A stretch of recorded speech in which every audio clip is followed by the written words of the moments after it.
Olá, continuando falando agora sobre a geometria do elipsoide. Por que a gente trabalha com elipsoide? A gente viu lá na definição da superfície que a gente tem superfície física, superfície elipsoidal, que é um modelo matemático, e o modelo geoidal, que é um pouco mais complexo de se trabalhar.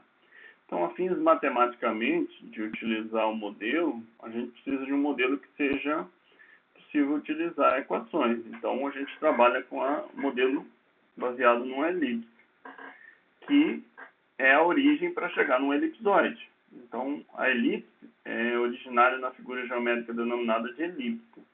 Então, o elipsoide, a gente define o elipsoide a partir de uma elipse. O que é uma elipse? Então, vocês já viram isso lá nas figuras geométricas. Então, a elipse é formada por duas parábolas. Então, um conjunto de duas parábolas me dá uma elipse. Então, se eu separar, isso aqui é uma parábola, isso aqui é outra parábola. Então, uma elipse ela tem foco 1 e o foco 2 e o centro. Aqui eu tenho que foco 1 até C, então daqui até o C é igual a C o foco 2, que é igual a 2A. O que é A? Daqui até aqui é A, daqui até aqui é A, então 2A. Então daqui a aqui é igual a esse comprimento. Então isso é uma constante da elipse, e a partir dessa constante a gente define a elipse. Então lá, seja um plano de dois pontos fixos, F1, 2, F2, sendo que F1 é diferente de F2, a distância entre F1 e F2 é dada de 2C, de F1 a F2, então daqui até aqui é C, então esse é o comprimento de C. A elipse é o conjunto de pontos do plano cuja soma das distâncias F1 e F2 é constante igual a 2A, sendo que 2A maior que 2C. Então, essa é a condição para existir uma elipse. Então, a partir da elipse, a gente define um elipsoide. Então, F1 e F2 é igual a 2C, distância focal. O 0 seria o centro da elipse. O A1 e o A2 é igual a 2A, de A1 até A2, semi-eixo maior. É o eixo maior. F1 até F2 seriam os pontos focais da elipse, dois focos. B1 e B2 seria 2B, eixo menor. Então, se a gente considerar uma elipse, ela tem um eixo maior e um eixo menor. F1P mais F2P é igual a constante igual a 2A. Então, todo ponto na superfície da elipse é definido a partir dessa constante. Então, aqui eu tenho a representação desses elementos, ó, A1 e A2. Então, de A1 até A2 eu tenho A mais A, 2A. De B1 até B2 eu tenho B, são 2B, né? Então seria 2B. De F1 até B1 é igual a até F2 é igual a 2A, sempre é constante. Então, para todo ponto que eu ligo aqui, ele vai ser constante igual a 2A. Então, A é o semi-eixo maior da elipse e B é o semi-eixo menor da elipse. Lembrem bem disso, a gente vai usar bastante esses elementos, A e B. Então, se a gente considerar um triângulo retângulo, B0F2, o que seria B0F2? B0F2. Então, se a gente considerar esse triângulo retângulo, a hipotenusa é A, aqui é o C e aqui é o B, certo? Que esse elemento é o C. Ó. Então, F1, B1, 0 também tem um triângulo retângulo, que dá a mesma coisa. Então, A ao quadrado que é igual a B ao quadrado mais C ao quadrado. Se a gente isolar o C, vai ser A ao quadrado menos B ao quadrado, tira a raiz. Então, aí eu tenho a fórmula para chegar na equação da elipse. Então, a equação da elipse vai ser, considerando um eixo XZ, vai ser x ao quadrado sobre A ao quadrado, Z ao quadrado sobre B ao quadrado, que é igual a 1. Então, essa é a equação para calcular a elipse, considerando um eixo XY. Toda coordenada x vai ter uma coordenada z correspondente em relação a e B. Então, a definição do elipsoide é baseada nessa elipse. Então, você vai definir essa elipse e vai rotacionar essa elipse em relação ao eixo B. Então, aqui eu vou girar ela em relação a o eixo Z aqui, ó. Então, aí eu vou ter uma elipse girando e formando essa superfície 3D, que é o elipsoide de revolução. Então, a equação para o elipsoide de revolução, no caso aqui considerando triaxial, que seriam 3 eixos diferentes, normalmente a gente não trabalha com isso na geodésia, a gente trabalha com biaxial, que aqui é uma circunferência com eixo constante, paralelos aqui em relação ao eixo B, perpendicular em relação ao eixo B. Então vai ser x ao quadrado sobre a ao quadrado, y ao quadrado sobre c ao quadrado, e z ao quadrado sobre b ao quadrado, que é igual a 1. Então eu tenho uma elipsoide triaxial. Não vamos trabalhar com esse triaxial, a gente vai trabalhar com biaxial. O elipsoide representado é dito escaleno, né, que é na literatura geodésica é denominado de elipsoide triaxial, por conter 3 eixos desiguais, AB diferentes. Então, no aplicação geodésica, a gente vai usar um elipsoide biaxial. Então, esse biaxial vai ser essa superfície 3D, onde no plano, aqui, ele tem o mesmo raio, certo?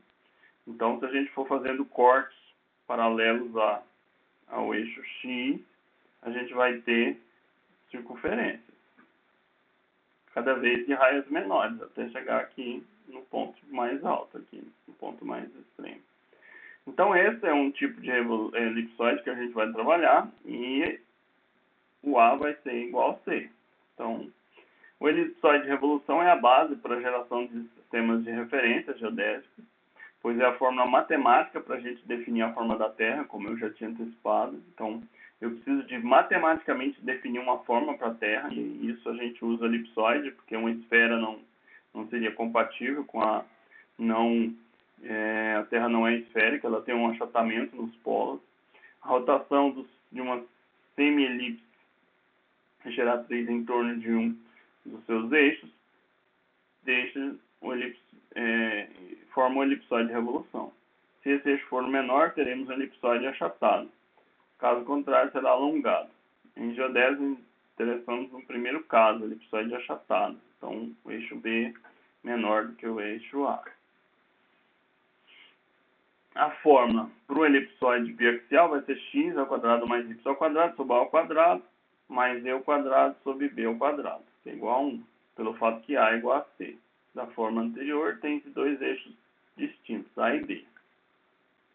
As seções perpendiculares ao elipsoide de revolução são circulares, paralelos ao equador. Então, se a gente pegar essa figura, se a gente fizer cortes paralelos aqui ao equador, vai ser circular. Então, é o que a gente vai ter. As seções produzidas pelos planos que contêm o eixo de revolução são elípticas e meridianas. Para definirmos o elipsoide de revolução, podemos fazê-lo de duas formas, ou seja, A e B. Então, eu tenho um semi-eixo maior e um semi-eixo menor. Então, a partir dos dois semi-eixos, eu defino um elipsoide. E posso definir ele a partir do achatamento. O que é esse termo alfa aqui? É o semi-eixo maior e o achatamento. Então, esse é o achatamento. Tem algumas bibliografias que definem esse achatamento como F, tá? Então, às vezes você pode pegar um livro que tenha definindo o achatamento como F, não como alfa. Mas a maioria dos livros usa alfa como uma definição para achatamento. Então, o que seria o achatamento? É a relação entre A menos B dividido por A. Então, o achatamento é o semi-eixo maior menos o menor dividido por A. Então, alfa seria 1 menos B sobre A. Seria a equação para eu achar o achatamento.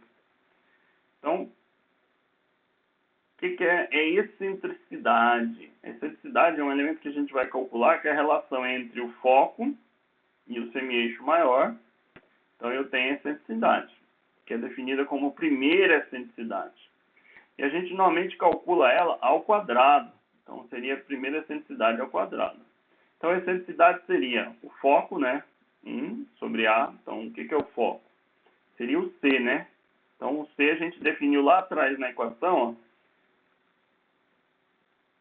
ó, aqui, que o C era a raiz quadrada de A ao quadrado menos B ao quadrado. Então, usando esse elemento, eu vou ter aqui a raiz quadrada de A ao quadrado menos B ao quadrado. Então, eu tenho C dividido por A.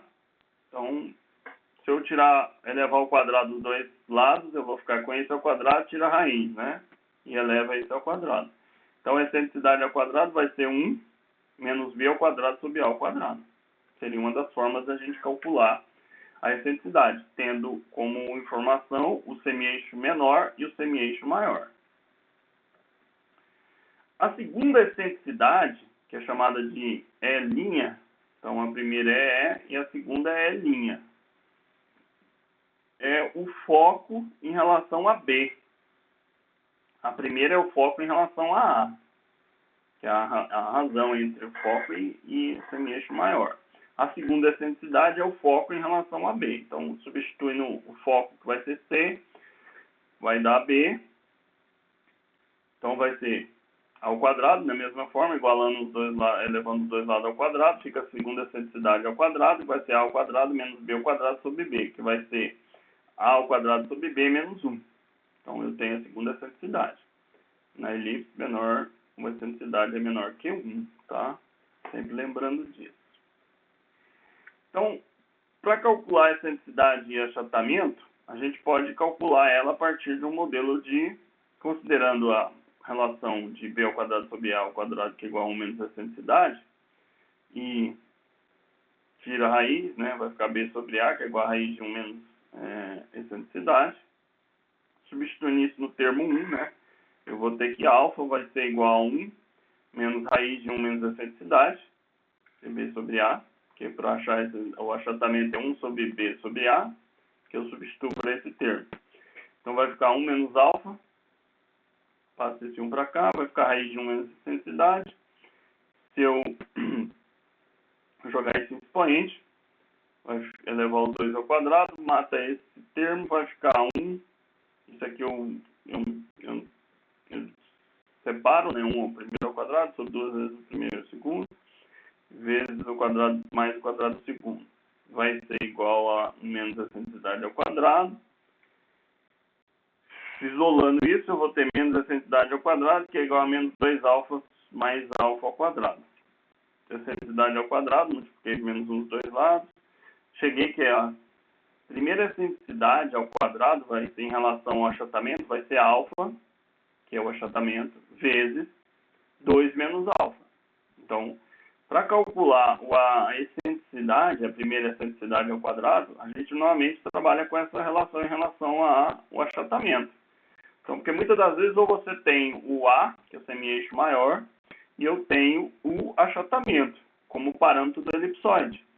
Então, para definir isso, eu vou usar essa equação para calcular a primeira excentricidade. Uma outra relação importante que a gente tem é a segunda excentricidade em relação à primeira. Então, se eu pegar a segunda excentricidade em relação à primeira excentricidade, eu tenho que a primeira é 1 menos a excentricidade ao quadrado, vezes alfa sobre 2, vezes A ao quadrado, que é igual a B ao quadrado. Eu consigo fazer isso na primeira excentricidade. A segunda excentricidade é A ao quadrado sobre 1 menos a excentricidade ao quadrado, né? Que eu isolei isso, vezes A ao quadrado menos 1. Isolando isso, eu vou chegar aqui. A segunda excentricidade ao quadrado vai ser a primeira ao quadrado dividido por 1 menos a primeira ao quadrado. Então, eu posso calcular a segunda excentricidade a partir da primeira excentricidade. Então, são duas equações importantes. Calcular a primeira em relação ao achatamento e calcular a segunda em relação à primeira excentricidade. Então, normalmente a gente usa para calcular. Então, na hora de calcular a primeira excentricidade e a segunda excentricidade, eu vou normalmente usar a primeira em relação ao achatamento e a segunda a partir da primeira excentricidade. Lembrando que esses valores são bem pequenos, tá? Aqui eu tenho alguns exemplos de elipsoides que foram utilizados em sistemas de referência. A gente vai, o próximo assunto do próximo capítulo vai ser trabalhar sobre sistemas de referência. E alguns desses elipsoides foram definidos em períodos da história diferentes. Por exemplo, Bissell foi definido na Alemanha em 1841. E o que ele tinha como parâmetro? O semi-eixo maior, que era o A em metros, 6.377.397, e o achatamento de 1 para 299,15, que é uma fração. Então, é 1 dividido por 299,15. Esse é o valor do achatamento, que é o que você vai usar na hora que você for usar aquela equação. Você pega 1 e divide por esse valor.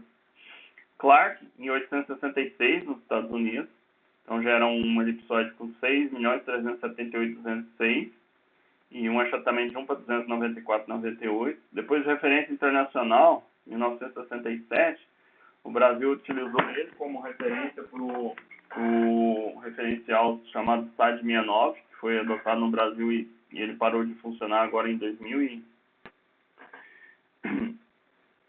de 2005 a 2015. Durante esse período ele ainda funcionou, parou em 2015, que é 6.378.160 e 1 para 298,25, que é o elipsoide que foi utilizado no SAD 69. O elipsoide de Hayford, que foi usado no sistema Córrego-Alegre, foi o primeiro nosso referencial antigo. O primeiro referencial que era chamado Córrego-Alegre, a gente vai ver depois mais na frente detalhes, que era 6.378.388 para 1 para 297. Aqui eu já falo do GRS 80, que é o elipsoide que foi definido em 1980 para o uso no sistema GPS, então é um elipsoide do sistema GPS, que foi inicialmente. Hoje ele, por exemplo, já faz parte de outros sistemas. E é 6.378.137, com achatamento de 1 para 298, 25, 72, 23, enfim. É um elipsoide já mais utilizado hoje em dia. Então eles foram evoluindo, então esses parâmetros foram evoluindo. E esse aqui já é um elipsoide, por exemplo, que já foi definido como geocêntrico, que eu vou falar isso mais para frente. A origem dele está no centro de massa. Outro assunto que a gente vai definir agora é a partir daí a gente calcular as coordenadas em função da latitude geodésica e da longitude geodésica. Cálculo das coordenadas cartesianas. Então, o que é uma latitude e uma longitude? Vocês têm essa definição lá na cartografia. Então, o que seria uma latitude? Se a gente considerar aqui um elipsoide, vamos definir assim essa figura, e considerar o eixo X e o Y no plano aqui, a latitude, aqui considerada a latitude geodésica, voltando aqui, é o ângulo formado entre a normal, que passa pela ponto na superfície física e é perpendicular à superfície do elipsoide, então ela vai formar uma 90 graus aqui com a superfície do elipsoide, e a hora que ele cruzar o equador, ele vai formar um ângulo. Esse ângulo é a latitude do ponto. Aqui eu teria uma latitude 0, e essa latitude vai crescendo para o hemisfério norte, até chegar em 90. Então a latitude varia de 0 a 90 positivo, e se for para o hemisfério sul, a gente vai decrescendo. Então essa latitude vai vir de 0 até menos 90, para o polo sul. Então a latitude é esse ângulo formado entre 0 no equador e vai até 90 no polo norte, e 0 no equador até menos 90 no polo sul.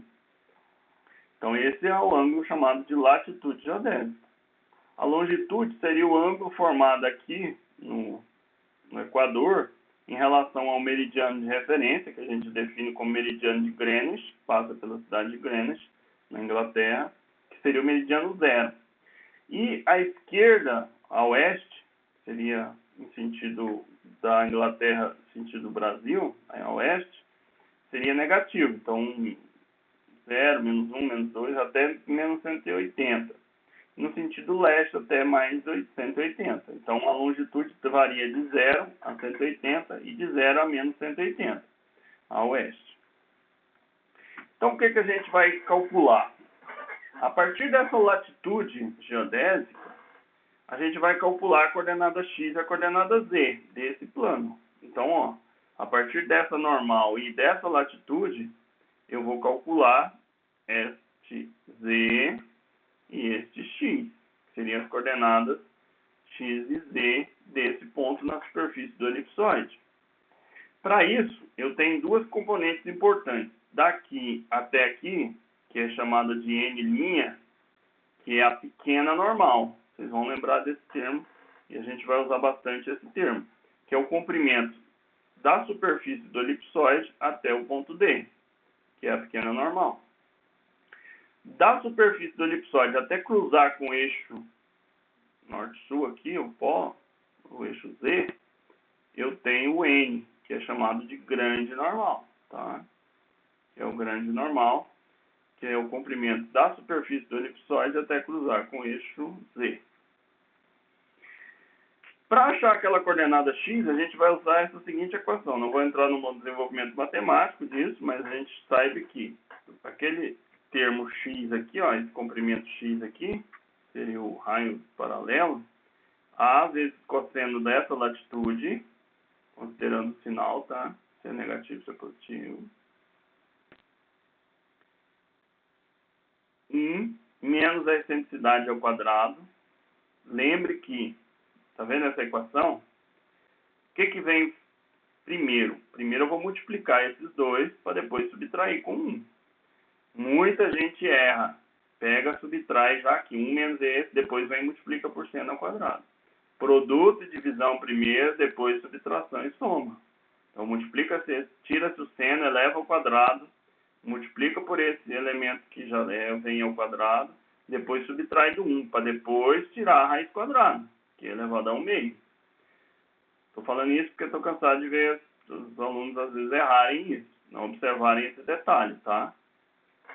O Z é A vezes 1 menos a excentricidade, então esse primeiro, né, vai fazer a subtração primeiro, porque está dentro do parênteses, para depois multiplicar com esse, Aí o parênteses está dizendo que ele vai ser primeiro, para depois fazer a multiplicação. Nesse caso aqui, novamente, tira-se o seno, eleva-se o resultado ao quadrado, multiplica pela excentricidade ao quadrado, depois subtrai do 1, depois tira a raiz quadrada, tanto para o x como para o z. Agora a gente vai chegar e definir a pequena e grande normal. São dois parâmetros que a gente vai precisar bastante para chegar nesses elementos. Vamos primeiro considerar esse triângulo, ó, M, com um lado X, a hipotenusa é a grande normal, e esse outro lado, certo? Esse ângulo aqui é o mesmo desse, né? Uma paralela, transversal, esse ângulo é igual. Então, a gente tem esses parâmetros, ó. Vamos chegar na definição da grande normal. Então, eu tenho o M, a latitude, o Z e o X. Aqui seria o mesmo ângulo. Então, o que é o seno? Seno.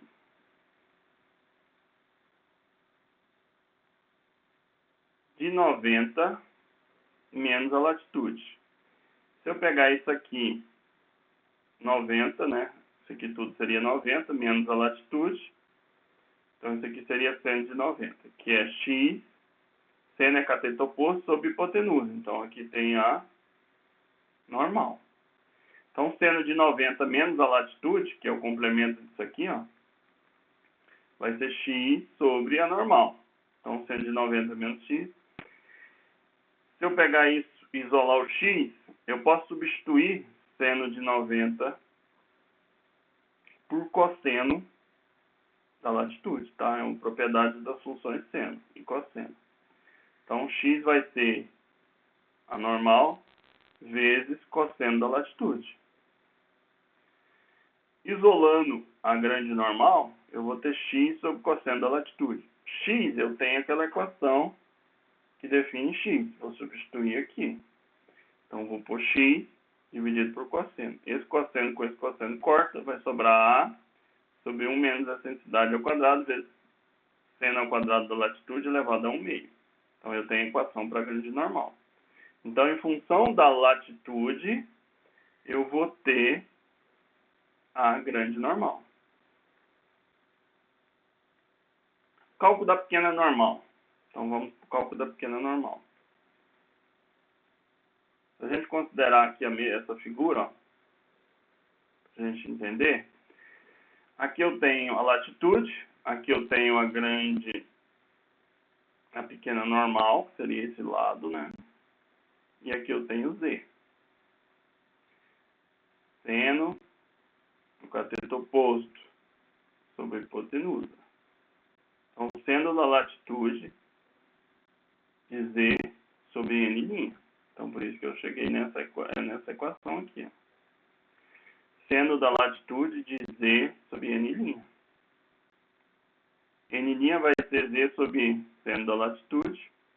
Z é aquela equação que nós também já temos definida aqui, que vai substituir aqui, Z. Esse seno da latitude vai cortar com esse, vai ficar então N' A vezes 1 menos a excentricidade ao quadrado, sobre 1 menos a excentricidade ao quadrado, seno ao quadrado da latitude elevado a 1 meio. Se a gente isolar isso aqui não é a grande normal. Qual é a diferença então da pequena normal? É a grande normal multiplicada por 1 menos a excentricidade ao quadrado. Então, a pequena normal vai ser a grande vezes 1 menos a excentricidade ao quadrado. Então, eu calculo a pequena normal a partir da primeira, que é a grande normal, 1 menos a excentricidade ao quadrado. Aqui uma outra função interessante, que é o raio da seção meridiana, que é chamado de M, seção meridiana. Então, N e N', N é a grande normal, N' é a pequena normal. O M é a seção meridiana, que é dado por A, 1 menos a excentricidade ao quadrado, dividido por 1 menos a excentricidade ao quadrado, vezes seno ao quadrado da latitude, só que é elevado a 3 meios. Então, está elevado ao cubo e tira a raiz. Essa seria a seção meridiana. O raio da curvatura da primeira seção vertical é igual à grande normal, que é igual a 1 menos a excentricidade ao quadrado, vezes seno ao quadrado da latitude elevado a 1 meio. O raio médio de curvatura é igual a raiz de M vezes N. Então, M é a seção meridiana e N é a grande normal. Então, você vai ter que, para calcular o raio de curvatura média da Terra, a gente vai precisar do M e do N. O raio do paralelo é o próprio X, né, que eu já havia falado. Seria paralelo em relação ao Equador. Então, vai ser A cosseno da latitude, dividido por 1 menos a excentricidade ao quadrado, vezes seno ao quadrado da latitude elevado a 1 meio. E esse seria o próximo assunto, para a próxima aula.